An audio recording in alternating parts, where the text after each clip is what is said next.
ढेर सारी आशाओं और उम्मीदों के साथ भारतीय टीम पहुंच चुकी है इंग्लैंड, जहां पर पहले वर्ल्ड टेस्ट चैंपियनशिप के फाइनल में शिरकत करेगी भारतीय टीम और उसके बाद इंग्लैंड को उसी की धरती पर हराने का ख्वाब पूरा करती नजर आएगी। नमस्कार, आप देख रहे हैं हमारी ये खास पेशकश और मैं हूं राजीव मिश्रा। आज बात करेंगे दो इंपॉर्टेंट लम्हों की। सबसे इंपॉर्टेंट लम्हा तो वर्ल्ड टेस्ट चैंपियनशिप होगा और उसके बाद जब इंग्लैंड के खिलाफ भारतीय टीम सीरीज खेलने के लिए मैदान पर उतरेगी तो एक बड़ा सपना लेके उतरेगी, क्योंकि 2007 के बाद से भारतीय टीम इंग्लैंड में कभी टेस्ट सीरीज नहीं जीत पाई है। इन सभी मुद्दों पे आगे बातचीत करें, लेकिन उससे पहले 5 बड़ी बातें आपको बता देते हैं। और जो सबसे बड़ी बात यह थी कि प्रेस कॉन्फ्रेंस जो हमेशा से होती है जब विदेशी दौरे पे भारतीय टीम जाती है तो कोच और कप्तान एक प्रेस कॉन्फ्रेंस करते हैं। और मजे की बात यह, इस प्रेस कॉन्फ्रेंस से ठीक पहले एक अलग तरीके की प्रेस कॉन्फ्रेंस हुई, जो ऑफिशियली इसको आप प्रेस कॉन्फ्रेंस नहीं कह सकते, लेकिन एक बड़ी खबर निकलकर सामने आई। इस खबर से आपको रूबरू कराएंगे और न्यूजीलैंड को फंसाने का क्या कुछ जाल विराट कोहली ने हिंदुस्तान में ही बनाना शुरू कर दिया, ये आपको बताएंगे। साथ ही आपको बताएंगे कि इंग्लैंड पहुंचकर भारतीय खिलाड़ियों ने क्या किया। सोशल मीडिया पे अलग अलग अपनी तस्वीरें पोस्ट की है। इसके अलावा न्यूजीलैंड जो लॉर्ड्स में टेस्ट मैच खेल रही है इंग्लैंड के खिलाफ, उस पर भी नजर बना के रखा हुआ है। भारतीय टीम के खिलाड़ियों ने जिस तरह से न्यूजीलैंड ने प्रदर्शन किया अब तक, वो कहीं खुशी तो कहीं थोड़ी सी टेंशन भी दे रहा होगा भारतीय टीम को। इस मुद्दे भी बातचीत करेंगे, लेकिन उससे पहले रिपोर्ट आपको दिखाएं एक ऑडियो जो इन दिनों सोशल मीडिया पे बहुत तेजी के साथ वायरल हुआ। रवि शास्त्री और विराट कोहली के बीच में जो बातचीत थी वो आपको सुनवा देते हैं और उसके बाद एक एक्सक्लूसिव रिपोर्ट भी आपको दिखाएंगे। अपने भी डलवाएंगे ना लाला सिराज बोल्ट वैगनर अपने भी डलवाएंगे ना लाला सिराज तो आपने सुना रवि शास्त्री और विराट कोहली के बीच में जो कुछ बात हुई है। आमतौर पर मैच के एक दिन पहले प्रेस कॉन्फ्रेंस में अगर आप पूछने जाएं कि क्या कॉम्बिनेशन आप खिला रहे हैं तो कप्तान अक्सर मना कर देते हैं कि हम कॉम्बिनेशन आपको नहीं बताएंगे, टॉस के पहले हम डिसाइड करेंगे कि कौन सी टीम हम खिलाने जा रहे हैं। लेकिन यहाँ पर तो ऐसा लग रहा है राजकुमार जी, सारी चीजें तो ऑलमोस्ट अब क्लियर हो ही गई। कौन से बैट्समैन खेलने हर किसी को पता था। बॉलिंग को लेके थोड़ा सस्पेंस था, लेकिन अब सिराज का नाम लेके विराट ने ऑलमोस्ट ये क्लियर कर दिया कि पहली 11 क्या होने वाली है फाइनल के लिए। देखिए राजीव, प्लानिंग तो होती है, पहले से ही एक स्ट्रेटेजी बनाई जाती है और जो बेस्ट बॉलर्स होते हैं उनको आप 11 में रखने की सोचते हैं। लेकिन अभी काफी लंबा समय है, किस तरह प्रिपरेशन होती है, किस तरह की गेंदबाजी होती है, नेट्स में ईशांत कैसी गेंदबाजी करते हैं, सिराज कैसी गेंदबाजी करते हैं। लेकिन राजकुमार जी फिर क्यों नाम लिया उन्होंने? ईशांत का नाम तो लिया नहीं, सीधे सिराज का ही नाम ले लिया है।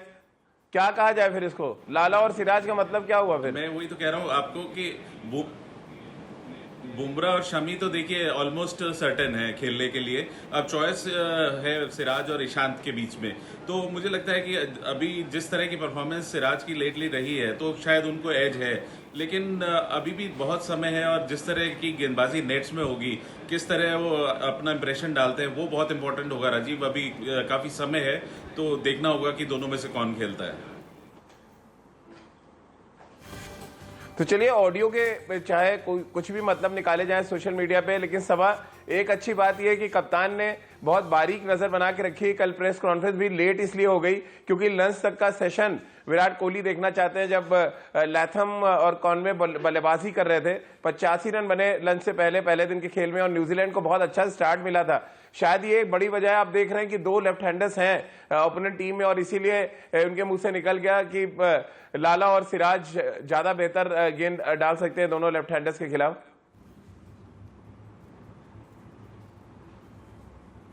हाँ राजीव, मुझे लगता है कि तैयारी शुरू हो गई है। भारतीय टीम की जो कप्तान है या फिर जो कोचिंग स्टाफ है या जो वीडियो एनालिस्ट हैं, उन सब लोगों ने ये जो मैच हो रहा है इस समय इंग्लैंड और टेस्ट और न्यूजीलैंड के विरुद्ध, वहाँ पर उसको टैप करना जरूर शुरू कर दिया होगा। उनको ट्रैक करना बहुत ज़रूरी है। और इस समय न्यूजीलैंड की टीम में 4 लेफ्ट हैंडर्स हैं, Tom Latham, Devon Conway, Mitchell Santner, Henry Nicholls. तो इसी वजह से मुझे लगता है कि अगर हमारे जो 4 फ्रंटलाइन पेस बॉलर्स हैं इनको अगर मैचअप किया जाए तो हो सकता है कि इसमें मोहम्मद सिराज सबसे अच्छी गेंदबाजी करते हैं लेफ्ट हैंडर्स के विरुद्ध। इसी वजह से मुझे ऐसा लग रहा है कि विराट को और रवि का ये मानना है कि यहाँ पर आइडियल यही रहेगा कि आप मोहम्मद सिराज को खिलाया जाए। इस तरह की तैयारी अच्छा संकेत है कि भारतीय टीम बहुत पहले से ही तैयारी कर रही है। जो चैंपियनशिप का जो फाइनल मैच होने वाला है उसके लिए। तो मुझे लगता है ये शानदार संकेत है भारतीय टीम के लिए। बिल्कुल, तो चलिए रितेंद्र सोडी भी हमारे साथ जुड़ गए हैं, उनका रिएक्शन लें। उससे पहले एक रिपोर्ट आपको दिखा देते हैं और इस रिपोर्ट को देखकर आपको भी अंदाजा लग जाएगा कि जो कुछ ऑडियो लीक हुआ प्रेस कॉन्फ्रेंस से ठीक पहले, वो बहुत सकारात्मक सोच लेकर आया भारतीय टीम के बारे में, भारतीय कप्तान के बारे में। क्योंकि कप्तान अगर हिंदुस्तान से रवाना होने से पहले इतना कुछ रणनीति बना रहे हैं तो फिर आप जरा सोचिए कि साउथहैम्पटन जो भारतीय टीम पहुंच चुकी है, वहां पर भारतीय टीम 3 दिन के क्वारंटीन के बाद जब मैदान पर उतरेगी तो क्या कुछ रणनीति बनाएगी। हमारी ये रिपोर्ट देखिए और उसके बाद इस चर्चा को आगे बढ़ाते हैं। तो आपने ये रिपोर्ट देखी और आपको अंदाजा लग गया होगा कि आमतौर पे टेक्नोलॉजी का इस्तेमाल बहुत सही माना जाता है, लेकिन अगर आप उसको सही तरह से समझ के इस्तेमाल करें तो बेहतर है। क्योंकि प्रेस कॉन्फ्रेंस हर कोई जानता है कि जूम के जरिए हो रही है इन दिनों, और जिस तरह से एक तरह से कहा जाए वो कैमरा ऑन रह गया, माइक ऑन रह गया, जिसकी वजह से अंदर की बात बाहर आ गई।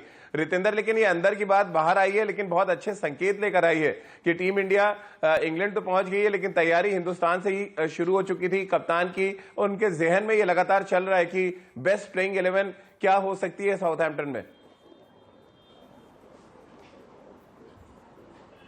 जी हाँ राजीव, बिल्कुल, ये तो चांस की बात है कि ऐसे बात बाहर आ गई है अंदर की, लेकिन ये दर्शाता है कि किस तरह विराट कोहली और रवि शास्त्री प्रेपरेशन कर रहे हैं, कितना भूख है उनको ये टेस्ट फाइनल जीतने की।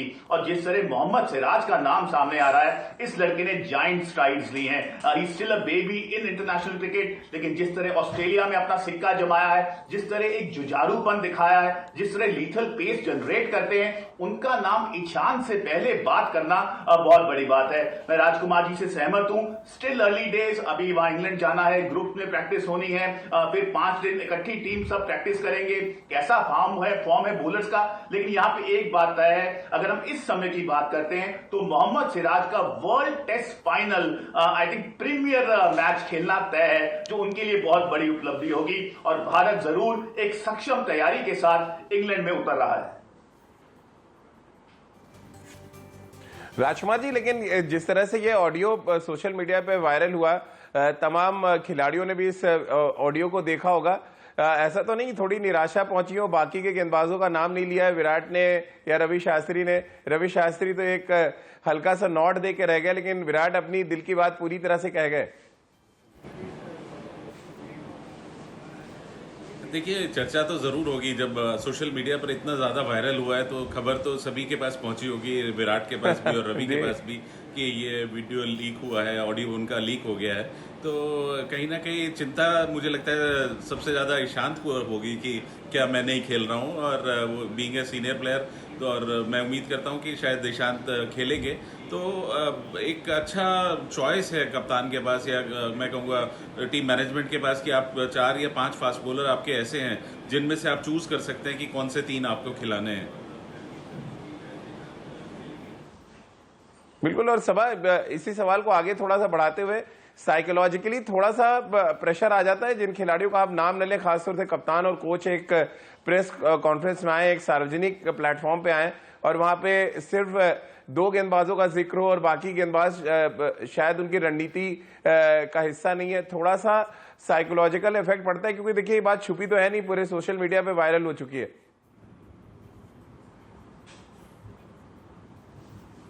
हाँ राजीव, इसीलिए बहुत ज़रूरी है कि अब चूंकि ये वायरल हो गया है, इसका मतलब ये भी है कि जिन पेस बॉलर्स के बारे में बात नहीं हो रही है उनको भी ये जानकारी मिल गई होगी। तो आवश्यक यही है कि खुद विराट कोहली और रवि शास्त्री, ईशांत शर्मा या फिर और जो अन्य पेस बॉलर जिनके बारे में बात नहीं हो रही है, उनसे आप बात करें कि ये इस तरह से होता रहता है। अभी हम लोगों ने कुछ प्लान किया नहीं है, अभी समय बहुत ज़्यादा है, प्रिपरेशन होनी बाकी है, उसके बाद अंत में हम लोग डिसाइड करेंगे। और ईशांत शर्मा के पास इतना ज़्यादा अनुभव है, एक बैंकेबल पेस बॉलर है भारत के लिए। मुझे तो अभी भी लगता है कि उनको ज़रूर मौका मिलेगा, और बहुत कुछ निर्भर करेगा कंडीशंस के ऊपर कि साउथहैम्पटन का विकेट किस तरह से बिहेव कर रहा है, वेदर कंडीशंस किस प्रकार के हैं, आपको किस तरह के पेस बॉलर्स की वहाँ पर ज़रूरत होगी। तो इन सब चीज़ों पर अभी ध्यान देना बाकी है। तो बहुत ज़रूरी है इन सब चीज़ों को दूर करने के लिए कि विराट कोहली और रवि शास्त्री अलग से ले जाकर एक बार ईशांत शर्मा से बात कर लें, और उनके मन में अगर कोई परेशानी है तो उसको दूर किया जाए।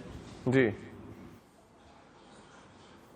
बिल्कुल। और जैसा कि सभा ने कहा कि बहुत कुछ निर्भर करेगा कि साउथहैम्पटन की परिस्थिति कैसी है, तो तस्वीरें आपको दिखा देते हैं। और ये तस्वीरें इंडिया न्यूज के कैमरे से नहीं, बाकी खिलाड़ियों के कैमरे से आपको दिखाएंगे। अलग अलग खिलाड़ियों ने सोशल मीडिया पे तस्वीरें अपनी पोस्ट की हैं, जिसको देखकर इस बात का तो एहसास हो रहा है कि साउथहैम्पटन में मौसम कैसा रहने वाला है। और साथ ही भारतीय खिलाड़ी 3 दिन के जो बहुत ही कड़े क्वारंटीन में रहेंगे, उसमें एक दूसरे से एक बड़ा सी कांच का दीवार है, क्योंकि मैं गया हूं साउथहैम्पटन जहां पे ये टीम रुकी हुई है।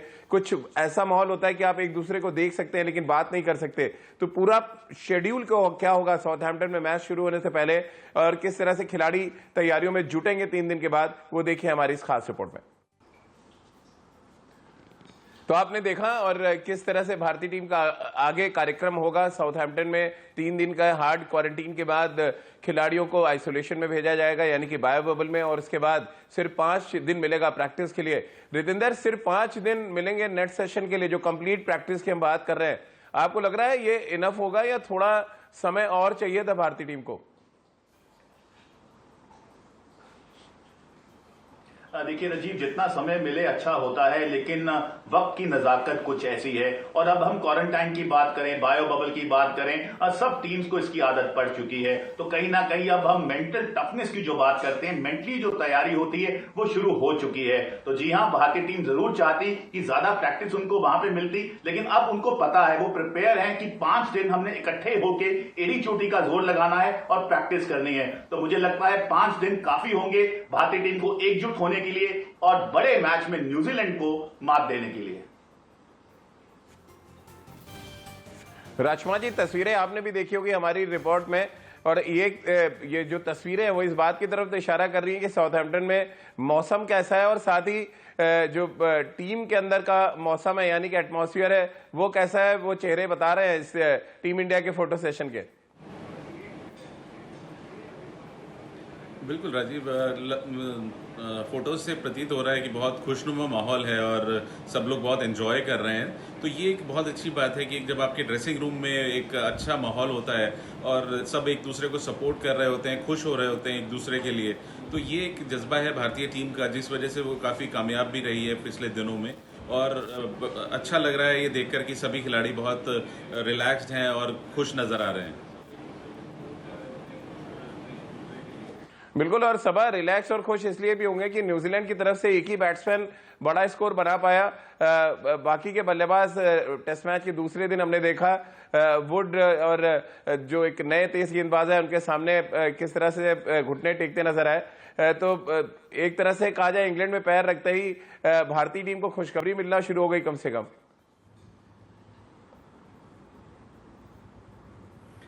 हाँ, और ये सही अवसर है यहाँ पर भारतीय टीम के लिए कि न्यूजीलैंड के जो बल्लेबाज हैं, जो उनकी टीम है, उनके स्ट्रेंथ और वीकनेसेस को देखा जाए, उस पर आप तैयारी करें। क्या लाइन ऑफ अटैक होना चाहिए, क्या एंगल होना चाहिए लाइन ऑफ अटैक का, कौन से बल्लेबाज को किस प्रकार की स्ट्रैटेजी के साथ आपको बॉलिंग करनी है, ये सारी चीज़ों के बारे में आप बात कर सकते हैं, डिस्कस सकते हैं और फिर असेस कर सकते हैं और उस प्रकार से आप अपनी तैयारी कर सकते हैं। तो मुझे लगता है कि ये बहुत ही बेहतरीन अपॉर्चुनिटी है यहाँ पर भारत के लिए। और कितना समय बाकी है टेस्ट मैचेस के लिए, उसके लिए भी समय मिलेगा इनको। मुझे लगता है इंट्रा स्क्वाड के मैचेस भी होंगे, तो अवसर काफ़ी ज़्यादा है यहाँ पर भारत के लिए पूरी तरह से तैयारी करने के लिए ये चैंपियनशिप फाइनल मैच के लिए। जी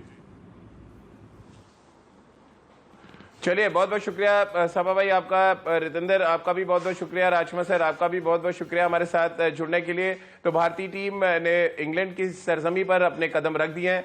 साउथहैम्पटन भारतीय टीम पहुंच चुकी है। 3 दिन के हार्ड क्वारंटीन के बाद बायो बबल में भारतीय टीम जाएगी और वहां से धीरे धीरे मैदान पर उतरना शुरू करेगी। और हम सब ये इस बात की उम्मीद कर रहे हैं कि जब हिंदुस्तान की टीम मैदान पर उतरे तो पहले दिन से ये नजर आने लगे कि ये टीम एक चैंपियन टीम है। तो चलिए, हमारी इस खास पेशकश में फिलहाल इतना ही।